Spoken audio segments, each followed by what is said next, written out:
नमस्कार, स्वातीज किचनमध्ये आज आपण पाणीपुरी पॅटीससोबत बनवला जाणारा रगडा कसा बनवायचा ते पाहतोय।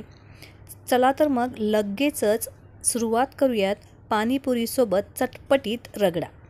तर त्यासाठी सर्वप्रथम इथे मी पांढरे वाटाणे घेतलेत।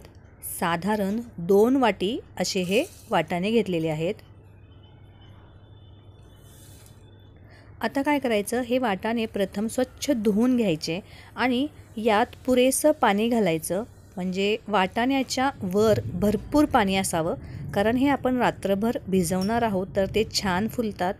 भिजवण्याआधी काय करायचं, यामध्ये 1 चमचाभर मीठ घालायचं, म्हणजे जेव्हा वाटाणे भिजतात तेव्हा त्यामध्ये हे मीठसुद्धा ॲब्झॉर्ब होतं आणि चव खूप छान येते आपल्या रगड्याची। आता हे रात्रभर भिजू देऊयात। रात्रभर भिजल्यानंतर सकाळी आपण पाहू शकतो वाटाणे छान फुललेत। आता यातलं सगळं पाणी काढून टाकायचं, परत एकदा स्वच्छ धुवायचे आणि हे वाटाणे आपल्याला कुकरमध्ये घालून घ्यायचेत। यामध्ये साधारण 2 ते 3 बटाट्याचे साल काढून चिरून घेतलेत, याचे तुकडे करून घेऊयात आणि ते सुद्धा या कुकरमध्ये घालून घेऊयात। आता यामध्ये साधारण 2 ग्लास पाणी घालून घ्यायचं। पाणी घालून झालं की यात चवीनुसार मीठ घालूयात, अर्धा चमचा हळद घालूयात, म्हणजे जेव्हा हा रगडा शिजेल तेव्हा याचा रंग छान येईल। आता कुकरचं झाकण लावूया। मध्यम आचेवर जर शिजवणार असाल तर 15 मिनिट शिजवून घ्यायचा आणि जर शिट्ट्या काढणार असाल तर साधारण 3 ते 4 शिट्ट्या काढून घ्यायच्या। साधारण मध्यम आचेवर 15 ते 20 मिनिट शिजल्यानंतर झाकण उघडून बघायचं, तर वा मस्त असे वाटाणे शिजलेले आहेत, बटाटाही छान शिजलाय।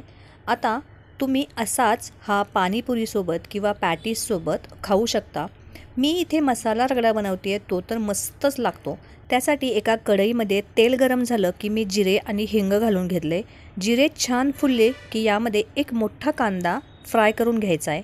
कांदा छान फ्राय झाला की यामध्ये आलं, लसूण आणि हिरवी मिरचीची बारीक पेस्ट करून घेतली आहे, ती सुद्धा छान फ्राय झाली की यामध्ये 1 टोमॅटो घालून घेतला आहे।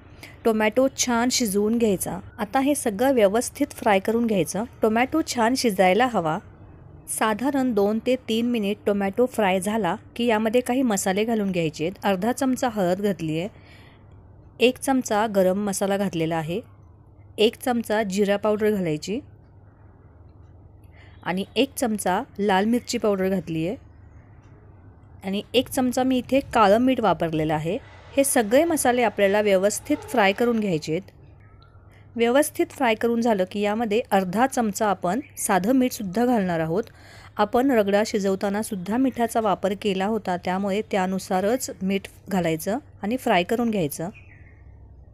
सगळे मसाले व्यवस्थित फ्राय झाले की यामध्ये अर्धा ग्लास पाणी घालून घ्यायचं, म्हणजे हे सगळे मसाले व्यवस्थित एकजीव व्हायला मदत होते आणि जास्त करपत नाहीत। त्यासाठी साधारण अर्धा ग्लास मी इथे पाणी घालून घेतलेलं आहे।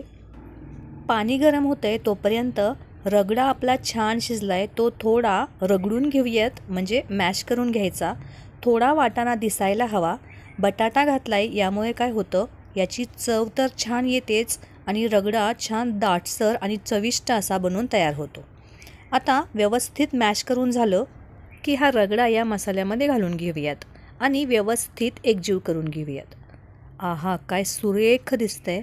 व्यवस्थित मिक्स करून घ्यायचं, म्हणजे हा रगडा या मसाल्यासोबत व्यवस्थित एकजीव व्हायला हवा। सुरेख असा रंग आलेला आहे, तुम्ही इथे बघू शकतात। आता यावर स्वच्छ धुवून बारीक चिरून कोथिंबीर घालून घेतली आहे। मस्त असा रंग आलेला आहे आपल्या रगड्याला। आता साधारण 5 मिनिट हा व्यवस्थित शिजवून घेऊयात, म्हणजे मसाल्यासोबत हा छान शिजतो आणि याची टेस्ट अप्रतिम अशी येते। तर मस्त असा रगडा तयार आहे। गॅस बंद करून घेऊ। हा जास्त पातळ करायचा नाही आणि जास्त घट्ट ठेवायचा नाही, कारण दाटसर केला तर हा थंड झाल्यानंतर अजूनच दाटसर होतो, त्यामुळे या स्टेजला गॅस बंद करून घ्यायचा। तर मस्त गरमागरम टेस्टी सोप्पा हेल्दी असा रगडा तयार आहे। हा पॅटीससोबत, समोशासोबत, चाटसोबत किंवा पाणीपुरीसोबत हा एन्जॉय करू शकता। तर इथे पाणीपुरीसोबत याची टेस्ट माझा मुलगा बघतोय। अप्रतिम असा हा रगडा झालेला आहे। नक्की बनवून बघा। स्वातीज किचनवर नवीन असाल तर सबस्क्राईब करा। व्हिडिओ आवडला तर व्हिडिओला लाईक करा, तो तुमच्या मित्रमैत्रिणींसोबत शेअर करा. चला तर मग परत भेटू अशीच एक नवीन आणि मस्त रेसिपी घेऊन. धन्यवाद.